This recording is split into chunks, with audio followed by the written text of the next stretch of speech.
ya kalau hasalit magkampe mabdural hadsima ho na usia sa aleka handloin. Berbicara tentang sinode atau denominasi, nah sama halnya dengan apa yang ada pada ordo. Kalau dalam sinode, masing-masing gereja, masing-masing sinode mempunyai aturan sendiri, ya, sistem sendiri, kepemimpinan sendiri, yaitu tadi aturan rumah tangga, tata gereja sendiri masing-masing. Nah, cuma yang berbeda masing-masing sinode, ya. Semua yang ada dalam sinode ini tidak mempunyai satu pemimpin tunggal, sama seperti di gereja Katolik semisal Paus. Di gereja Kristen Protestan tidak ada pemimpin tunggal, tetapi semuanya terafiliasi secara global di dalam apa yang disebut dengan Dewan Gereja Dunia.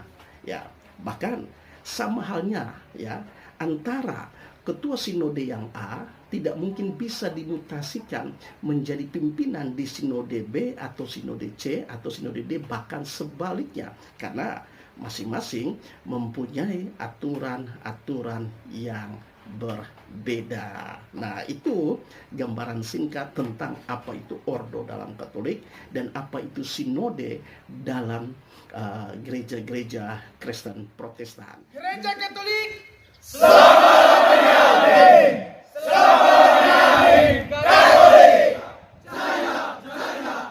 menjawab Bapak Pendeta. Analogi yang keliru tentang ordo atau kongregasi dalam gereja Katolik dan denominasi dalam Protestantisme. Untuk menjawabi pernyataan Bapak Pendeta yang menyamakan tarekat atau kongregasi religius dalam gereja Katolik itu seolah-olah sama dengan ribuan denominasi Protestantisme, saya tidak akan menjelaskan banyak tentang ribuan atau puluhan ribu denominasi dalam Protestantisme, tetapi saya hanya akan memberikan pencerahan agar Bapak Pendeta tidak menyamakan kongregasi atau tarekat religius Katolik dengan denominasi dalam Protestantisme. Bapak Pendeta yang terkasih, kongregasi atau tarekat atau juga ordo religius Katolik itu mengabdi gereja melalui panggilan hidup bakti yang berakar pada satu iman, satu tubuh, satu gereja, dan satu ajaran untuk melayani Tuhan dan sesama melalui gereja yang satu, kudus, Katolik, dan Apostolik. Semuanya berjanji untuk setia kepada Yesus dan ajaran gereja melalui penghayatan untuk hidup miskin di hadapan Allah dan sesama, hidup selibat seperti Yesus sendiri, dan taat pada ajaran dan otoritas gereja sebagai bagian integral dari kehidupan seorang imam, biarawan, dan misionaris untuk melayani sesama, terutama untuk melayani mereka yang membutuhkan seperti orang-orang miskin, orang-orang sakit, orang-orang cacat dan terpinggirkan. Singkatnya, mengabdi manusia dengan segala kebutuhan hidupnya. Pengabdian kongregasi religius kepada gereja adalah perwujudan dari panggilan hidup kongregasi atau ordo atau terikat dan berkomitmen pada ajaran gereja dan dedikasi mereka untuk melayani Tuhan dan sesama melalui gereja. Banyaknya kongregasi religius, ordo, dan bahkan para imam diosesan pun tetap berada dalam kesatuan iman gereja Katolik dan doktrin Katolik. Keberagaman ini adalah kekayaan, bukan perpecahan dalam gereja Katolik, karena semuanya terikat pada satu iman, satu tubuh, satu ajaran, dan satu gereja yang kudus, Katolik, dan Apostolik. serta satu hierarkis gereja yang dipimpin oleh Petrus dan para penggantinya untuk melayani Tuhan dan sesama dalam pelbagai karya pastoral dan pelayanan sosial dalam gereja Katolik. Semuanya berada dalam satu tubuh gereja yang utuh, tidak bisa dilepas pisahkan. Ini merupakan cerminan dari kekayaan yang dimiliki oleh gereja Katolik untuk melayani pluralitas kebutuhan dan kehidupan umat manusia yang beriman. Dalam satu negara, misalnya Indonesia yang dipimpin oleh presiden, presiden sebagai kepala negara membentuk kementerian untuk membantu segala tugas eksekutif pemerintahan. Kementerian boleh berbeda, tetapi tetap satu komando pemerintahan Kesatuan Republik Indonesia di bawah pimpinan presiden. Setiap departemen kementerian tidak bisa membentuk negaranya sendiri, melainkan bekerja sama dengan departemen atau kementerian lainnya untuk membangun bangsa dan negara Indonesia yang satu di bawah pimpinan Presiden Republik Indonesia.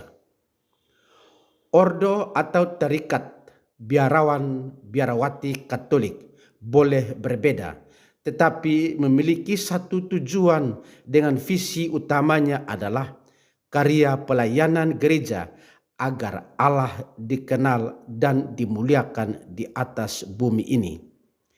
Melalui pelbagai pelayanan karya pastoral yang menjangkau berbagai kelompok manusia dengan cara yang berbeda, setiap ordo atau tarekat religius dalam gereja Katolik dapat melayani keberagaman kebutuhan manusia pada umumnya untuk mencapai satu tujuan, yakni kebahagiaan manusia di dunia dan keselamatannya di akhirat.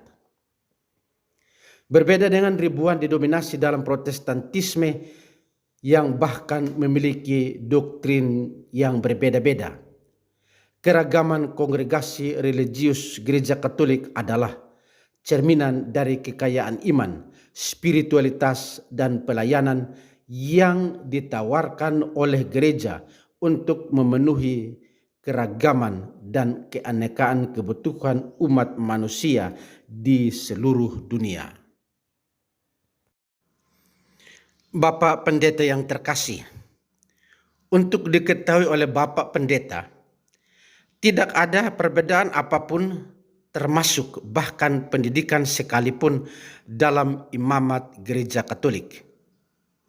Baik itu imam diosesan maupun imam tarekat atau ordo dalam gereja Katolik memiliki persamaan dalam proses pendidikan untuk mencapai imamatnya Katolik, yakni seminari menengah setingkat SMA selama 4 tahun, seminari tinggi, studi filsafat dan teologi selama 4 tahun, praktek pastoral 1 atau 2 tahun, studi lanjut teologi 2 tahun, kemudian praktek diakonat lalu ditabiskan menjadi imam. Ini semuanya sama, baik itu imam diosesan maupun imam dalam kongregasi atau tarekat religius dalam gereja Katolik. Tidak ada perbedaan. Mengapa pendidikan menjadi imam Katolik, baik itu imam diosesan maupun imam tarekat religius atau ordo itu harus melalui proses yang lama dan panjang dan bahkan sama? Jawabannya singkat. Karena untuk menjadi imam Katolik yang berkualitas, pertama-tama harus memiliki pengetahuan yang mendalam tentang iman akan Yesus dalam gereja Katolik, memiliki spiritualitas yang kuat yang berlandaskan pada ajaran Yesus Kristus sendiri dan ajaran gereja, sehingga seorang imam mampu melayani umat dengan baik. Melayani umat bukan untuk memecah belahkan umat dalam ribuan denominasi dalam gereja. Selain itu juga keseimbangan hidup seorang imam Katolik, baik itu spiritualitas, intelektual, kehidupan komunitas, kehidupan psikoemosional maupun karya pastoral terangkum dalam trikaul, yakni kemiskinan, ketaatan, dan selibat atau kemurnian yang bertujuan untuk mengabdi sesama dan memuliakan Allah. Dan semuanya mengabdi pada satu ajaran yang sama yang tidak bisa dilepas pisahkan dari Gereja Katolik. Untuk diketahui Bapak Pendeta, Kristus hanya mendirikan satu gereja, bukan banyak didominasi. Bandingkan Matius bab 16 ayat 18, Efesus bab 1 ayat 22 sampai 23, Efesus bab 4 ayat 5, Efesus bab 5 ayat 23, Kisah Para Rasul bab 2 ayat 47, dan 1 Korintus bab 12 ayat 13. Salam, salve Bapak Pendeta.